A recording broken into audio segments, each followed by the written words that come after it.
Fala pessoal, beleza? Eu sou o Caio, analista de ações aqui da equipe do GA, e no vídeo de hoje a gente vai falar um pouco sobre os resultados de 2022 da Neoenergia e entender se ela é realmente a maior oportunidade do setor elétrico. Então, se você tem interesse nesse tipo de conteúdo, fica aí que é logo depois da vinheta.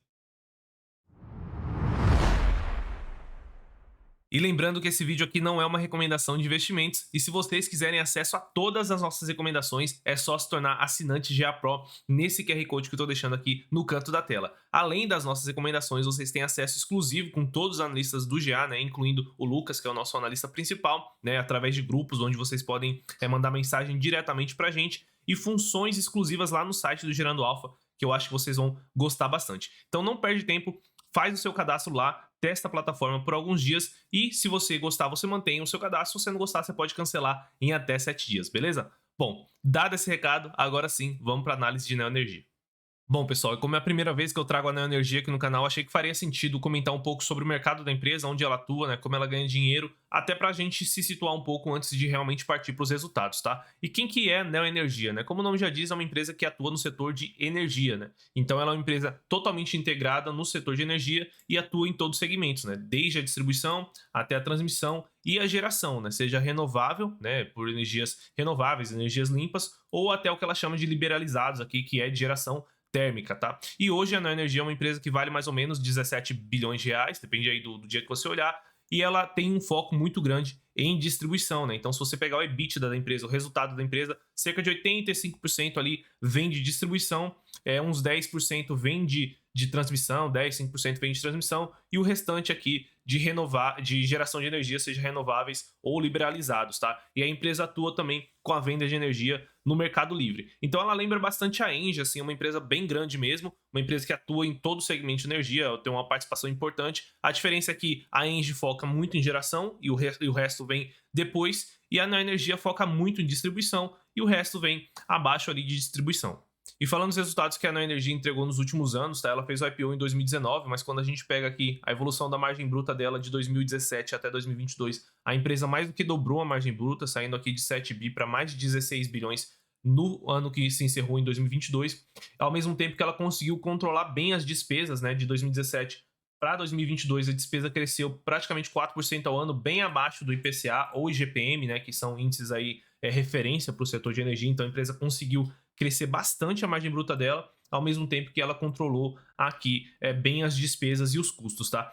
Isso deu para ela uma evolução de geração de caixa muito forte. Então a gente vê que quando a empresa consegue aumentar ali a receita dela, né, a margem bruta para o setor de energia, e consegue controlar os custos, sobra mais resultado operacional para ela. Então o EBITDA evoluiu até mais, né? O EBITDA evoluiu aqui 216% desde 2017, né? Mesmo quando a gente pega desde o IPO ali, ó, ela mais do que dobrou já o EBITDA dela desde o IPO, vem fazendo algumas aquisições relevantes aí, a Neoenergia entrando, investindo bastante em alguns segmentos, teve também revisões tarifárias ao longo de todos esses anos aí que, assim, impactaram positivamente o resultado da empresa, mas tem bastante coisa aqui que é mérito dela sim, tá? E quando a gente pega aqui um EBITDA que evolui e um controle de despesas, a gente vê que o lucro líquido aumenta até que mais, né? Aumentou aqui 792% de 2017 até 2022, né? Se a gente pegar até desde o IPO aqui, mais do que dobrou. Então a gente vê a uma empresa aqui que pelos números, né, pelos grandes números, com certeza gerou um bom valor aqui para os acionistas nos últimos anos.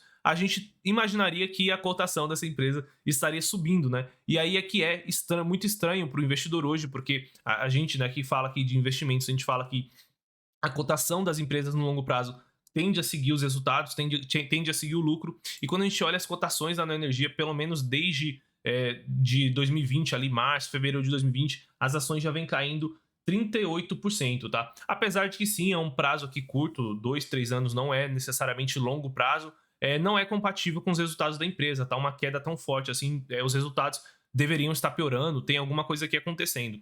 E para piorar nessa situação, quando a gente compara com alguns outros players comparáveis aqui, como a Equatorial e a NBR, que são players também no setor ali, tem um foco grande no setor de distribuição, a gente vê que tem um gap de valor muito maior na Neoenergia, né? Então, a Neoenergia caiu 38%, enquanto a Equatorial e a NBR subiram mais de 10% neste mesmo período que eu estou pegando aqui. Então, alguma coisa específica está acontecendo na Neoenergia, ou ela é uma grande oportunidade e é isso que a gente vai discutir no vídeo de hoje, tá? Então eu separei aqui 3 motivos que eu acredito que explicam essa queda da Neoenergia, para vocês aí entenderem se faz sentido e acreditar que a empresa vai fazer uma reviravolta aí, ou se esses motivos justificam mesmo a queda dela e ela deveria estar valendo bem menos do que os seus players comparáveis. E o primeiro motivo que eu separei aqui é justamente a governança corporativa da Neoenergia, né? Hoje a empresa é controlada por um grupo espanhol chamado Iberdrola, que é um dos maiores grupos de energia do mundo, que tem 53% do capital da Neoenergia. E por que é um ponto negativo ter todo esse controle na mão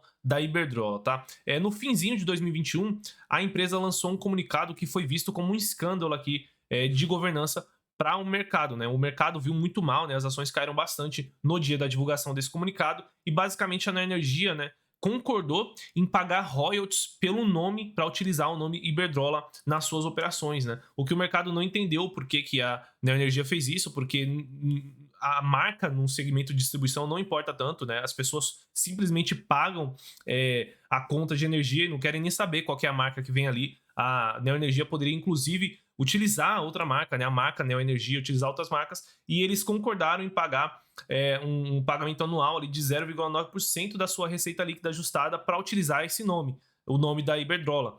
E isso era, inclusive, retroativo, então não era só a partir daquele comunicado, era também de alguns períodos anteriores. Então isso daqui o mercado reagiu muito mal, as ações caíram muito mais do que o impacto real dessa notícia, né? O cálculo na época era de um impacto de cerca de 130 milhões a 190 milhões no resultado, e as ações caíram muito mais, porque a governança corporativa ela impacta muito mais os resultados do que um simples fato de algum caso de corrupção ou caso de desvio de governança realmente acontece ali na empresa. Então, o primeiro motivo que eu separo aqui para a queda na energia, né, esse desconto em relação aos seus pares, que a gente viu aqui, é justamente a governança corporativa, né? A governança da Equatorial e a governança da NBR são, assim, governanças muito boas, geradoras de valor em longo prazo, e a Neoenergia, né, mal fez o IPO e já cometeu esse pequeno desvio, né, de conduta, digamos assim.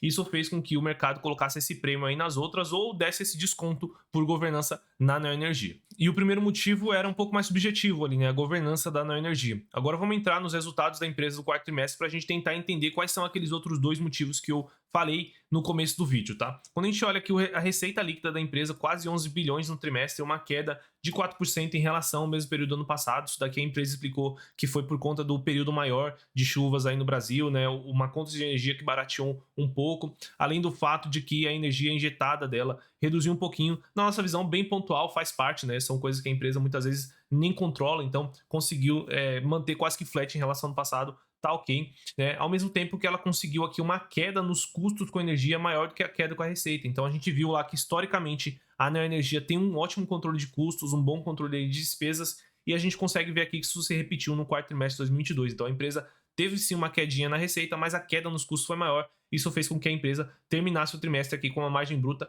maior do que o ano passado, mesmo com queda de receita, tá? Então chegou aqui com uma margem bruta de 4,2 bilhões de reais, tá? Quando a gente tira despesas operacionais, a PDD e tal, a gente chega aqui num EBITDA de 2,8 bilhões de reais, 18% acima do ano passado. Então até essa linha aqui, o operacional da Neoenergia, na minha visão, tá muito bom, né? Tá cada trimestre melhor, ela vem melhorando, né? O EBITDA vem crescendo, né? A receita vem crescendo, a geração de caixa operacional da empresa vem crescendo, então o resultado operacional da Neoenergia ele é muito bom, tá? O que acontece é que quando a gente chega aqui no lucro líquido da empresa, né, a gente vê que tem uma queda bem relevante aqui do EBITDA até o lucro líquido da empresa, né? Então o EBITDA quase 3 bi e o lucro líquido aqui quase 1 bilhão, né? Se a gente arredondasse aqui.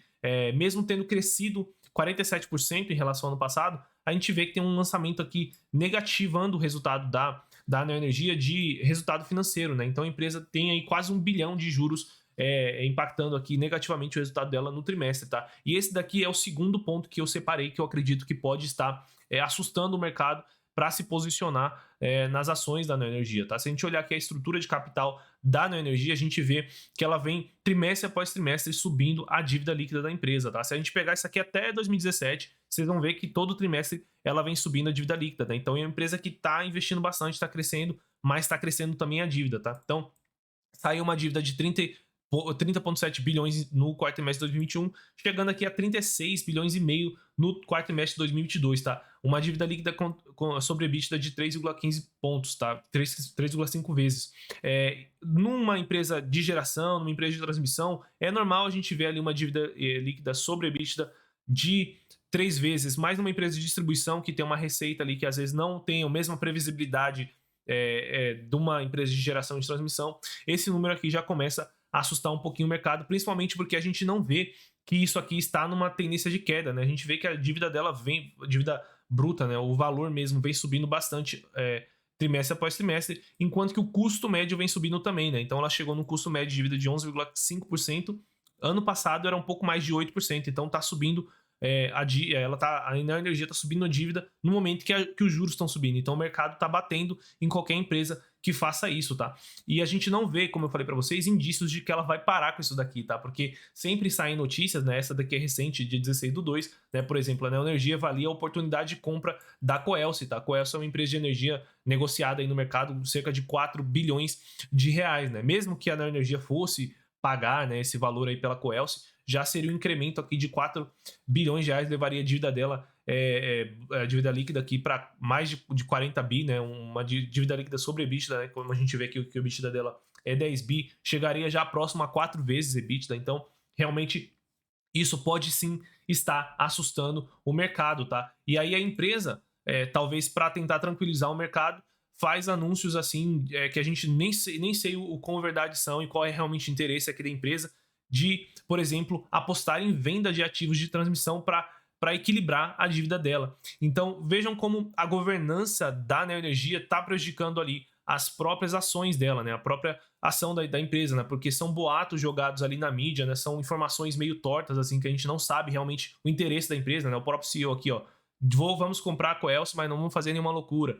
Vamos avaliar aqui a venda de ativos de transmissão para equilibrar ali a dívida. Então, a governança da empresa está impactando também essa visão do mercado sobre a dívida dela, sobre a geração de caixa, como vai ficar, né? E aí vender os ativos de transmissão. A empresa vinha, se a gente pegar o CAPEX da empresa nos últimos anos, a gente vai ver que ela vinha investindo em transmissão e agora ela vai vender, né? Qual que é o motivo para isso que está acontecendo, tá? Então, o segundo ponto, na minha visão, é justamente a estrutura da dívida, não só a estrutura da dívida no presente, mas também a comunicação da empresa, né, em relação ao futuro aqui da Neoenergia, tá? A gente vê que, por exemplo, o CEO da Simpar, né, o Simões, ele fala bastante quando perguntam para ele por que as ações da Simpar estão em queda, por que as ações da Movida estão em queda. Ele fala que se as ações estão em queda é porque a empresa, né, a Simpar, não sabe explicar para o mercado, não tem conseguido explicar para o mercado o real valor que eles estão gerando internamente. E eu acho que é um caso parecido aqui da Neoenergia, né? Talvez a governança da Neoenergia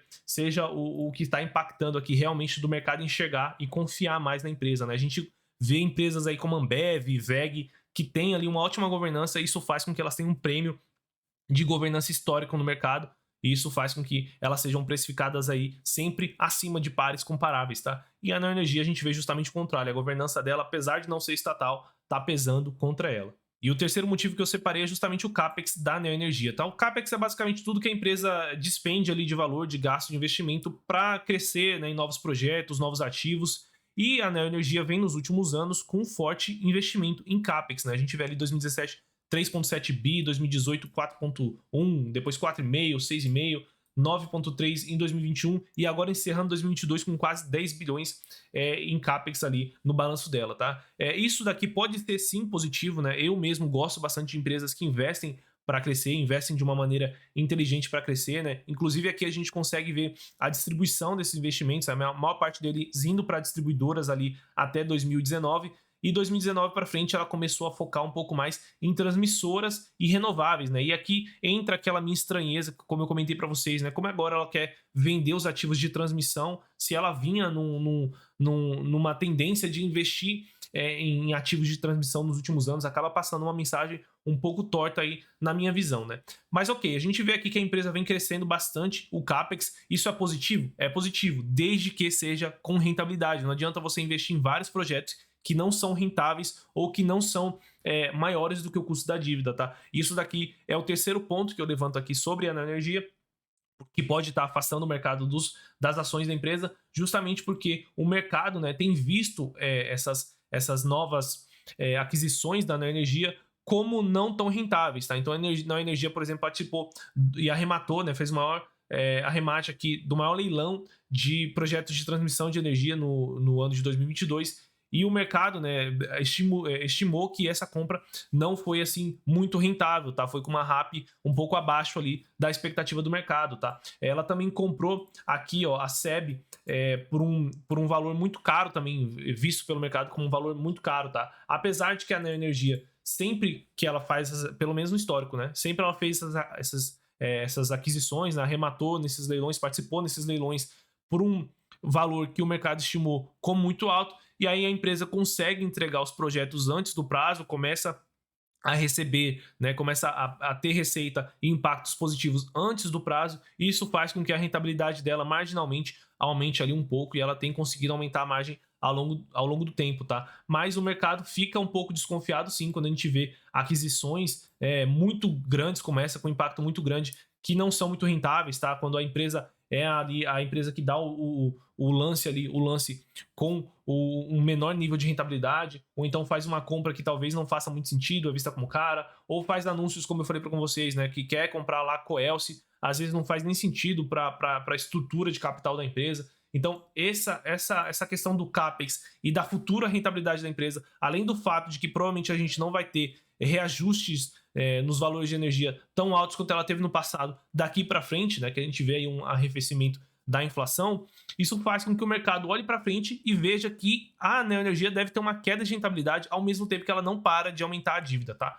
Então isso faz com que, ao meu ver, assuste um pouco o mercado nesses 3 pontos, né? A governança, a dívida e a gestão de capital da Neoenergia, ao meu ver, é o que estão, no momento, afastando o mercado das ações da empresa. Bom, e dito tudo isso, a gente consegue ver aqui no site do Gerando Alfa, por exemplo, o gráfico do PL da Neoenergia, né? Desde o seu IPO, ele está no seu menor nível, mesmo se a gente considerar períodos de crise lá em 2020, a empresa nunca chegou num nível de PL desse aqui, né? Cerca de 3,8 vezes, né? 4 vezes aqui, para a gente ser mais preciso, que é um PL que a gente costuma ver em empresa estatal, né? E empresa estatal que nem é tão bem gerida assim, tá, pessoal? Então, esse é o recado que eu queria dar para vocês, né? Como eu falei, não é uma recomendação de investimentos, as nossas recomendações estão lá na nossa área de membros do GA Pro, então eles sabem o que a gente está fazendo nesse momento com a Neoenergia, qual é a nossa visão, se é positiva, se é negativa, se é neutra. Se vocês quiserem saber também, como eu falei, é só vocês se tornarem assinantes GA Pro. Mas eu quero saber de vocês, né, agora, depois de tudo isso que eu falei, vocês acham que faz sentido a Neoenergia ter caído tanto assim quanto ela caiu, ela ter esse desconto em relação aos pares dela, ou se realmente é a maior oportunidade que a gente tem no setor de energia? Me contem aí nos comentários, não esqueçam de deixar o like para ajudar a gente a chegar a mais investidores. Por hoje é só e até o próximo vídeo.